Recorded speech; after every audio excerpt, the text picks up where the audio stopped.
Welcome back, Tigers! In a previous video, we covered the new email domain verification requirements from Salesforce. In this video, we're going to walk through how to set up DKIM keys.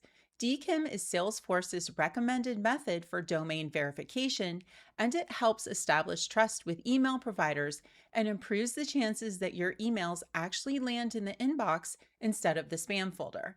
There are a couple of things that you should know before we get started.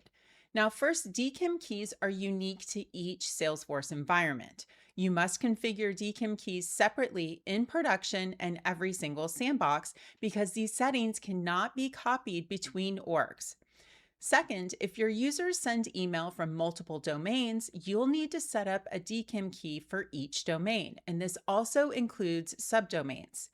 Now let's go check out how to set up DKIM keys to satisfy Salesforce's new domain verification requirements. All right, here we are in Salesforce, and our first step is to go into Setup. We're going to go to DKIM, and then we're going to create new DKIM key. We're going to use the key size 2048-bit unless you are told otherwise by your IT department, depending on the application. In our experience, 2048 has worked. And now the selector is going to be a value that you choose. So this is going to create a CNAME record that we're going to add to our domain registrar's DNS. So this is a way that we are telling Salesforce we do own this email domain. So Salesforce is going to give us a specific key that we then store in our DNS, and then Salesforce will be able to read that and say, okay, you do own that domain. So the selector, it's a good idea to name it with Salesforce because you could have a lot of different records in your DNS and you want to make sure you know which one corresponds to each system that you're setting it up for. So I like to name it Salesforce Prod. And if you have multiple Salesforce environments within your company, you may want to add the company prefix or something like that to this as well. And then your alternate selector can just be called Salesforce Prod 1. And then the domain is going to be your actual domain. So in our example, it's bluetigeracademy.com. And then the domain match pattern should be your domain as well. Now, you do see this in the info bubble. It says, oh, this is how you use wildcards for subdomains. But according to Salesforce's article here, if we scroll down here, it says, don't use wildcards in the domain match pattern list for DKIM keys for domains that you own. Although wildcards are permitted in this field, we no longer recommend that option. So they haven't updated their UI. If you have different subdomains, you're going to need to set up a DKIM key for each subdomain. Okay, so that's all you need to do here. So you'll click Save. And then the screen's going to look like this. It's going to say text record status and publishing in progress. And then you refresh it. And then you should see this. You should see a CNAME record, an alternate CNAME record, and then the text record status should be published. Now you will take all of these values and copy and paste them into an email that you send to IT. I wouldn't do a screenshot because that's not nice, because then they're going to have to type all this information in and they could make a mistake. Copy and paste everything into the email, send it over to them. They're going to add the record to the DNS. We're going to show you how to add a record to the DNS for Namecheap. There is documentation from Salesforce here.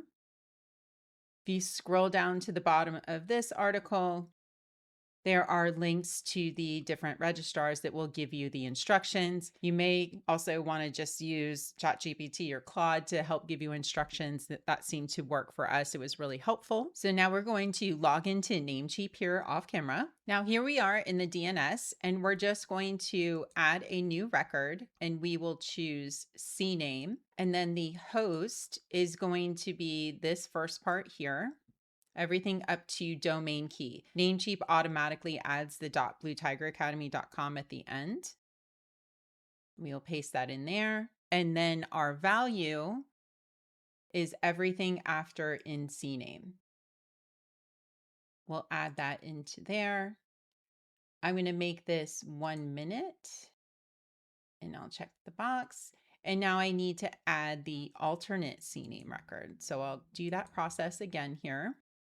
And I will copy everything up to the domain key, put that into the host, and then everything after the NC name, including the period at the end. Make sure you get that and put that into there. Change that to 1 minute. Now I will come back here and I will wait for that to propagate. So there's different things that say it could take 72 hours, 48 hours. It took us 1 minute because we put 1 minute in Namecheap. I'm not sure how all the other registrars work, but it is really quick. So it says this DKIM key is ready for activation. Both the text and CNAME records have been published to the DNS. So you can click activate here, and that's it. Your DKIM key is now set up. Now, Salesforce has a section that we can go to verify whether or not our email domain is set up and verified. We're going to go to Deliverability. We're going to go to this section down here, and we're going to add in our domain.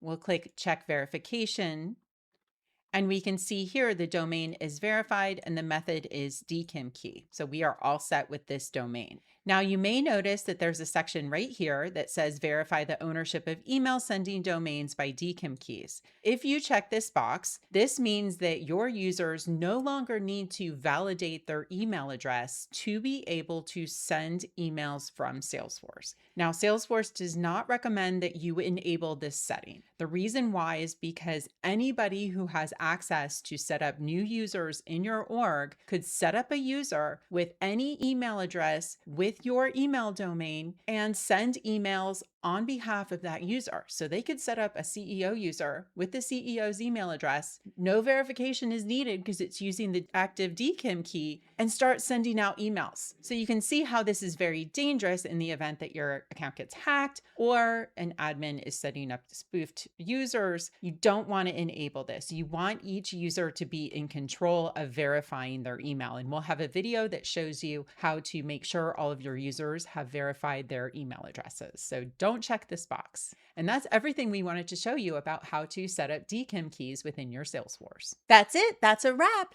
Be sure to subscribe to Blue Tiger Academy so you don't miss our next video, where we'll walk through how to set up authorized email domains in Salesforce. You will learn how to configure them, why we recommend using them in addition to DKIM, and one major advantage they have over DKIM when working with sandbox environments. Let us know in the comments below if you have any questions or if you'd like to see a video on a different Salesforce topic. Thanks for watching, and I'll see you in the next one. Bye.